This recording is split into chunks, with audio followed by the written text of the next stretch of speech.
Hey, welcome back to VHS Ate My Brain. I'm Andrew Hawnt, author of the original book VHS Ate My Brain, which came out in 2014, and subsequently creator of the column for Scream magazine. If you're new to the show, hello! It's good to have you here.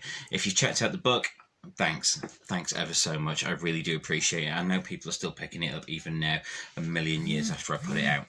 So yeah, if you're not new to the show, this is a new look for the show, a new look for VHS Ate My Brain going forward. It's going to be coming out like every other week or so, with a new little essay on another VHS era delight, and a bunch of other stuff in each episode. We're going to get to a little bit more examination of these films that we enjoy so much on our favourite dead format.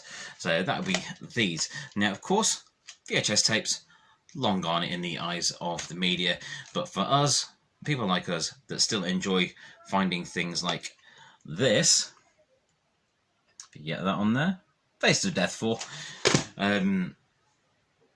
you know, they're still big news to us.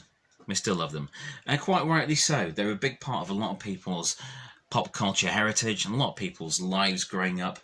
I mean, who of us doesn't miss going to the video store and arguing with the family over, you know, please let me rent a horror movie. Come on, it's my turn. Let me have a horror movie. And then going back with, like, I don't know, Ernest Goes to Hollywood or something like that. Was there an Ernest Goes to Hollywood? I don't know. Come on, I was busy watching Freddy movies. So in this episode, I'm going to talk about House 3. Otherwise known in the States as The Horror Show, otherwise known to other people as House 3, The Horror Show, and a bunch of other titles. It was the third movie in the series of House movies with the finger on the cover ringing the bell, or you know the ones. If you were familiar with the VHS horror section back in the old video stores, you know the movies I'm talking about. And this one starred the one and only Brion James. I mean, Brion James was awesome. Sadly missed character actor. He was just fabulous. You know, he didn't just star in schlock either. You know, he was in Blade Runner. Come on. You gotta love Brion James. One of the most unique performers in the whole pantheon of that era of movie making. So yeah, we're going to talk about the movie. I'm going to take a look at the trailer as well. And I'm going to show you my recommendation for the best edition of it to check out, apart from the VHS version, of course. So yeah, I'm Andrew Hawnt. Welcome back to VHS Ate My Brain. Let's see how this version goes. I hope you're well. Please do like and subscribe so I can carry on making stuff like this. If you feel like picking up the edition of House 3 that I've recommended in this video, please do head to the link below. It will really help this channel out by making a purchase through that link. That would be awesome. Plus, you get a fantastic film for your trouble as well. So yeah, here's a look at House 3, The Horror Show.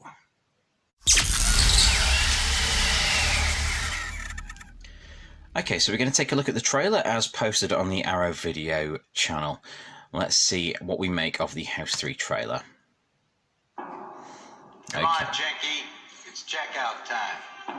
Nobody's going to miss. There's Brion James. We love a bit of Brion James.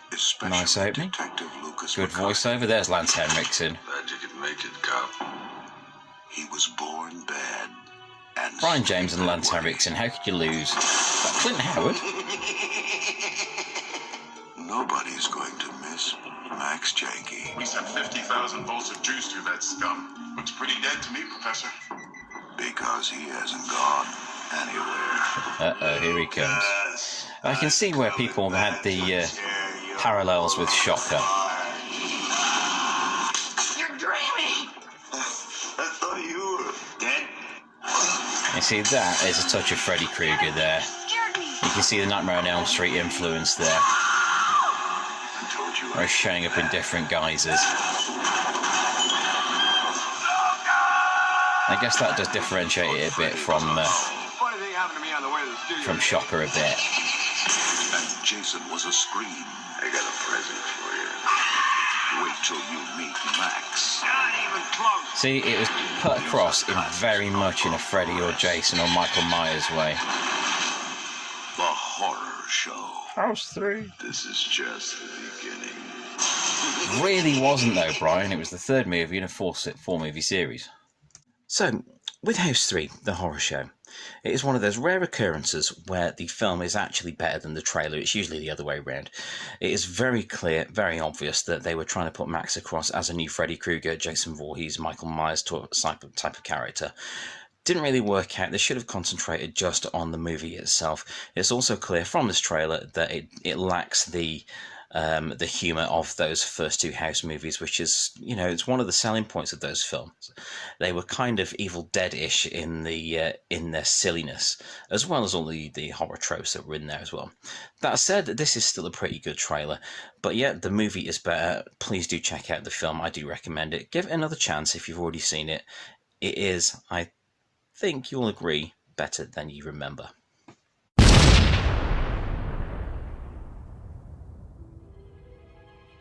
Knock knock, who's there? Brion James! If ever there was an actor who embodied bad guys of a certain era, it would be Brion James. With a commanding presence, distinctive voice, and eyes that could look way crazier than even Nicolas Cage can manage, he was a formidable addition to many a cast. In House 3, aka The Horror Show, he takes the crazy to a new level, as a cleaver-clutching killer who is hunted down by cop Lance Henriksen. With those two in the cast, you know it's going to be watchable, even if it won't be a classic for the ages, or will it? House 3, or House 3 The Horror Show, was released in America just as The Horror Show, as the finished product was deemed too different from the first two tongue-in-cheek horror comedy House movies. This was a much more brutal film that feels like it tried to kick off a new icon in Brion James' so-called Meat Cleaver Max. This was 1989, when the horror scene was already flooded with Freddy Krueger, Jason Voorhees and Michael Myers sequels battling for ticket money. Directed initially by David Blythe, who was replaced by James Isaac a week into shooting, House 3 was produced by Sean S. Cunningham and is often, understandably, compared to Wes Craven's Shocker, which came out the same year. Would the horror show had more of a chance if Shocker wasn't a Craven film and as such connected to Freddy Krueger? It's possible, as despite some negative reviews from people like Roger Ebert, House 3 has enough charm, gore and suspense to nicely fill its 95-minute running time. It's debatable as to whether the film would have attracted more interest if its House 3 title had been left intact, as the content of the film does differ greatly from what had come before. Lance Henriksen's performance as Detective Lucas McCarthy is rich in Henriksenisms? That's a word now, and helps the characters to stand out from the usual hard-boiled action hero cop. In fact, the cast of the film lifts it up several notches, and while by no means perfect, the fact that alongside Henriksen and James, the cast features performers such as the consistently adorable Dee Dee Pfeiffer and the consistently watchable Aaron Eisenberg mean that while it may be video rental era trash, it's entertaining trash. The strength of the cast does bring it out of the doldrums that it would otherwise have been lost in. The film was a directorial debut of Isaac, who had seriously impressive genre pedigree after supplying creature effects on films such as Return of the Jedi, Enemy Mine, House 2 and Gremlins, as well as being effects supervisor on Deep Star 6.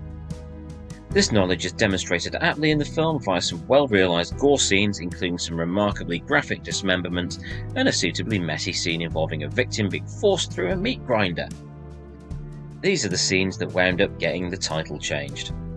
While not a film that is fondly remembered in some quarters of genre cinema fandom, House 3, The Horror Show, is far from the horror show that some would have you believe.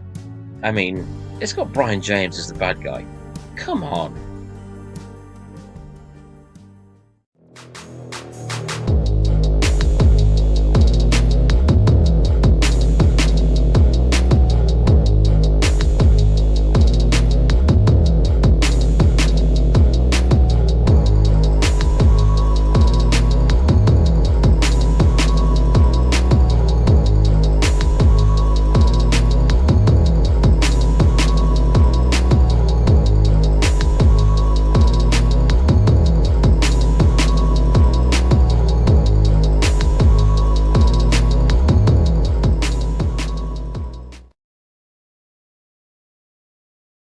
So that was House 3, The Horror Show. That's some thoughts on it, recommendation of the best edition of the movie to get hold of, and yeah, it's always fun to revisit some of these things from the VHS era and video store era. A lot of people have been doing the documentaries.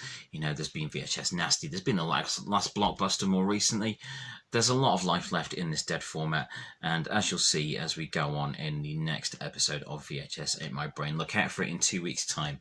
Thank you very much for watching. I'm Andrew Hawnt. It's good to be back playing some tapes.